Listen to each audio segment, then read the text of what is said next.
I, 32M, Mark, guess I'm still trying to process the sheer audacity. My now ex, Deborah, 30F, and I were together for about 3 years. Lived together for the last one in my place. Things have been okay, or so I thought. Maybe a little rockier the last few months, more arguments, her being generally dismissive. I chalked it up to stress from her job. About a month ago, I overheard a snippet of a video call she was on with her best friend, Stephanie, 29F. Deborah was in the living room, I was in the kitchen, and she wasn't exactly quiet. She was going off about me, criticizing everything from my taste in music to how I loaded the dishwasher to making snide comments about my family. It wasn't just venting, it was mean-spirited, almost contemptuous. My stomach just sank. I didn't say anything then, just kind of retreated, feeling like I'd been punched. Later that week, I tried to talk to her about feeling a bit disconnected. She was immediately defensive. Deborah, what are you even talking about? I'm fine. Me? Okay, well, sometimes it feels like you're not happy with me, or things I do. Deborah, oh, so now I can't have opinions? Can't talk to my friends about my own relationship? Me? It's not about that, Deborah. It's the way you talk. I overheard you the other day with Stephanie, and it was pretty harsh. Her face hardened. Deborah, look, Mark, what I say to my friends is my business. I can talk about whoever I want, however I want. It's called venting. You being overly sensitive. Me? So, there's no line for you? No such thing as disrespect when it comes to me, as long as it's to your friends. Deborah, you absolutely can talk to your friends about me if you want. I don't care.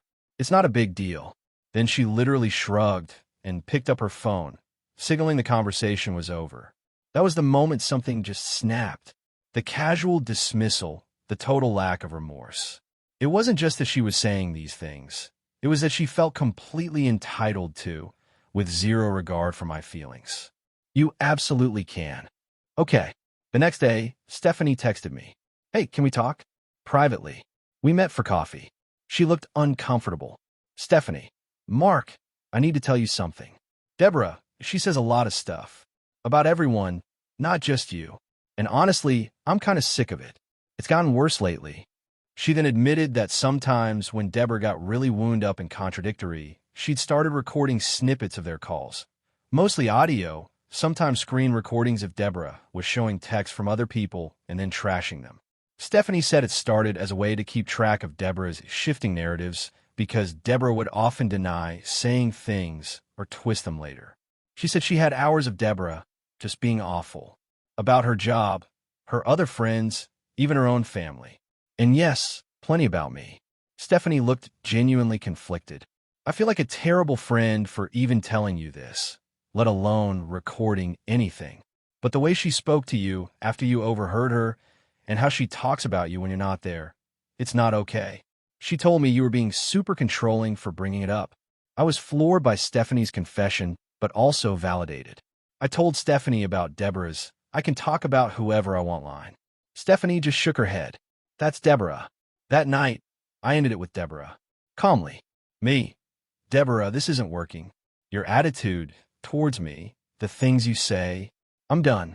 She was actually surprised. Then annoyed. Deborah. Seriously? Over that little conversation? You're being dramatic. Me. No, I'm being serious. We're done. I'd like you to move out. Deborah, wow. Fine. Whatever. She seemed more irritated about the inconvenience than the breakup itself. No sadness, no questions, just entitlement. Like I was a minor inconvenience. I ended it with Deborah about 10 days ago. She moved most of her stuff out a couple of days later, huffing and puffing. In the days that followed, Stephanie and I kept talking. She was a huge support, and honestly, we connected on a level I hadn't with Deborah in a long, long time.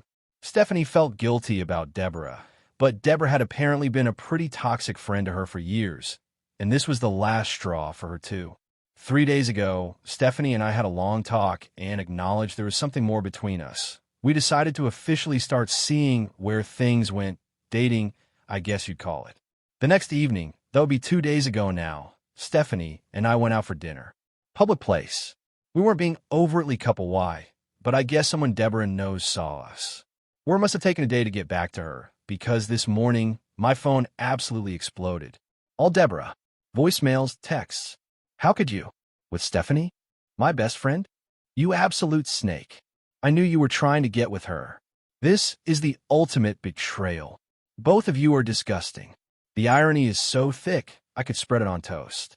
She can say whatever she wants, but me moving on with someone who actually treats me with respect and who she alienated? Unacceptable betrayal. Stephanie's getting it too, apparently. Deborah's sister, Rebecca, 28F, has also jumped on the bandwagon, sending Stephanie abusive messages. So yeah, this is where we are. She wanted no big deal. Let's see how this plays out. Update 1. 2 weeks later. Alright, so it's been a couple of weeks since Deborah found out about me and Stephanie. The meltdown was and continues to be spectacular. Thanks for the comments on the original post. Good to know I'm not the crazy one here. Deborah's initial barrage of calls and texts eventually died down when I just stopped responding directly. I think she expected me to engage, to argue, so she could play the victim. When I didn't, she moved on to phase 2, the smear campaign and flying monkey deployment. Her sister, Rebecca, became chief attack dog. Rebecca started posting vague, passive-aggressive stuff on social media. Watching someone I love get betrayed by 2 people they trusted is sickening. Some people have no loyalty, blah blah. A few of Deborah and Rebecca's mutuals started giving Stephanie the side eye online. Stephanie's pretty tough, but it clearly bothered her. Then Deborah started messaging our wider circle of acquaintances.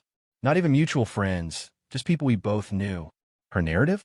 I was a manipulative monster who was probably cheating on her with Stephanie for ages, and Stephanie was a backstabbing user who preyed on me in a vulnerable moment to break us up.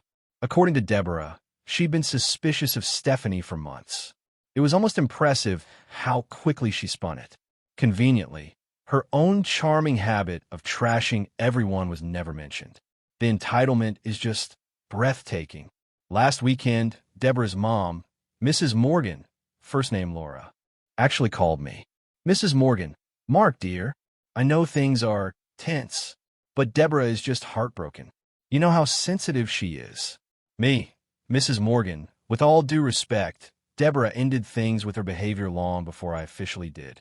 And her sensitivity doesn't give her a pass to treat people badly. Mrs. Morgan, but Stephanie?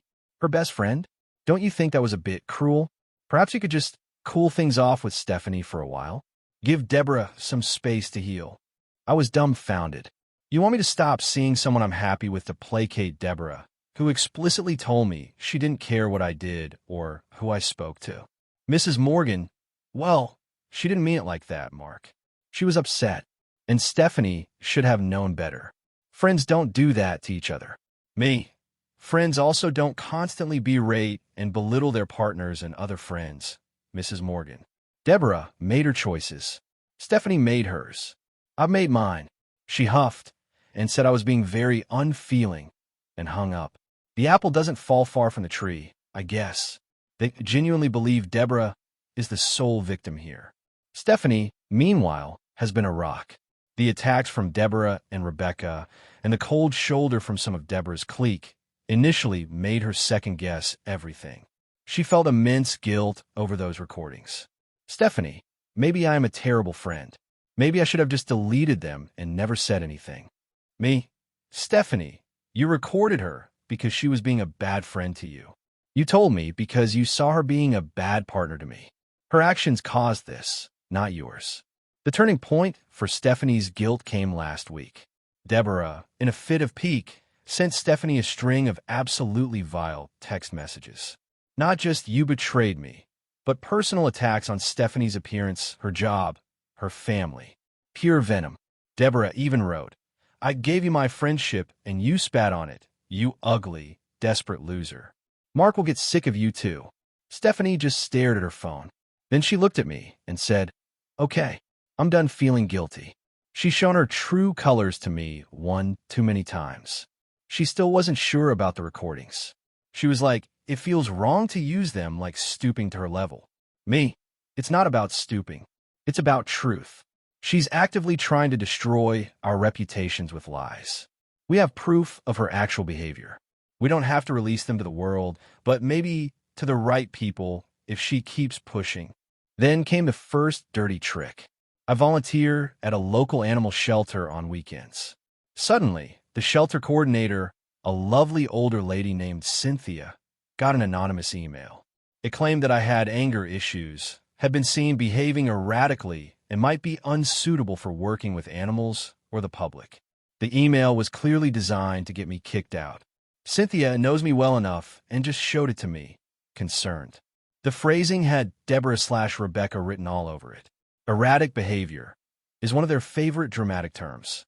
That was when Stephanie said, "Okay, Mark, enough is enough. If she's going to play dirty like this, the gloves are off. How do you want to do this?" The recordings. We haven't used them yet, but they're on the table. Deborah really has no idea what she's truly started. She thought she could control the narrative.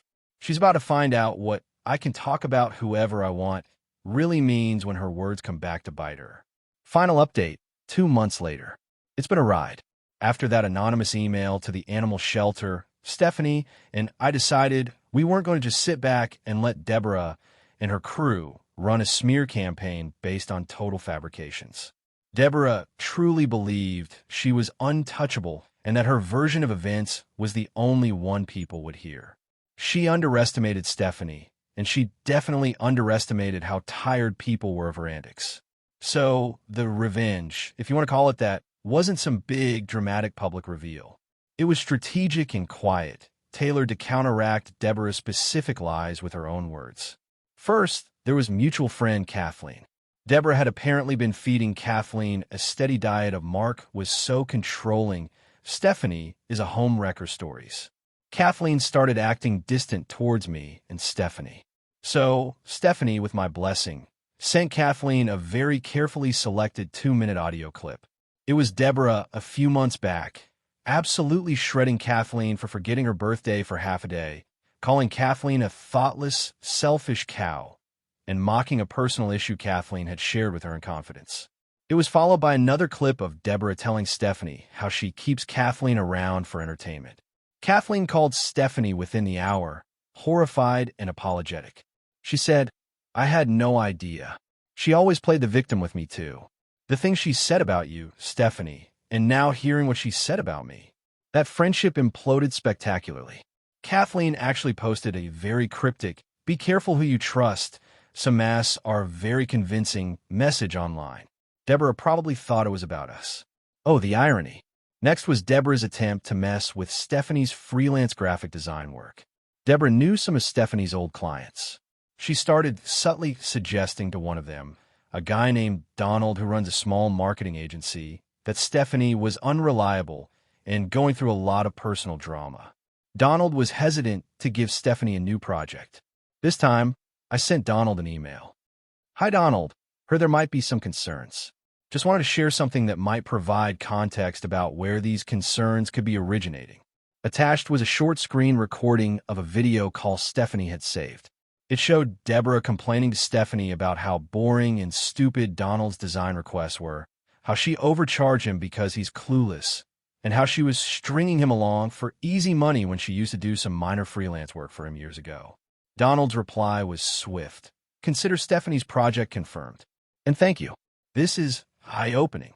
He also mentioned he wouldn't be engaging Deborah for anything, ever. The biggest fallout came via Deborah's family. After Mrs. Morgan's call to me, Deborah's dad, Mr. Morgan, first name Stephen, decided to weigh in. He was more direct, basically telling me I was dishonoring Deborah and needed to correct the situation, implying I should apologize and dump Stephanie. This time, Stephanie and I sat down and compiled a greatest hits of Deborah's commentary on her own family. Snippets of her calling her parents clueless boomers who just enable Rebecca's laziness, complaining about how they never gave her enough. They paid for her car and half her rent when she lived alone before me, and detailed rants about how Rebecca was the favored child who got away with murder. We didn't send it to them directly. Stephanie sent it to Deborah's aunt, Aunt Sharon Morgan, with whom Stephanie had always had a decent relationship. Aunt Sharon was apparently known for being no-nonsense. We heard through the grapevine, Kathleen, who still had some tentacles in that extended family, that Aunt Sharon played some of those clips for Mr. and Mrs. Morgan. The story goes that they were mortified and speechless. Their attempts to defend Deborah apparently faltered when faced with her actual, recorded voice saying those things. The smear campaign died a very quick death after that. Word got around. People who had initially sympathized with Deborah started backing away when they realized her victim narrative was full of holes, and that she was just as vicious about them behind their backs.